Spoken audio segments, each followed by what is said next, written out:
امریکی شہر new York کے ٹائم اسکوائر پر تراویح کی نماز ادا کی گئی۔ امریکی شہر نیو یارک کے ٹائم اسکوائر پر رمضان کے آغاز کے موقع پر بڑی تعداد میں مسلمان روزہ افطار کرنے اور نماز تراویح کی ادائیگی کے لیے اکٹھا ہوئے۔ ٹائم اسکوائر میں نماز تراویح کی ادائیگی کے ویڈیوز سوشل میڈیا پر کافی گشت کر رہی ہے، جن میں جماعت کے ساتھ نماز ادا کرتے ہوئے مسلمانوں کی شاندار روح وحدت کی جھلک ملتی ہے۔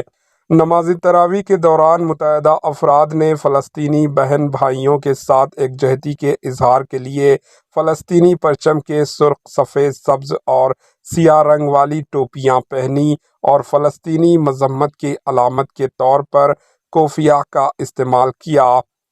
سوشل میڈیا پر ان ویڈیوز کو بے پناہ سراہا جا رہا ہے اور دعاؤں میں مظلوم فلسطینیوں کو یاد رکھنے کی اپیل کی جا رہی ہے۔ Bureau report, H news.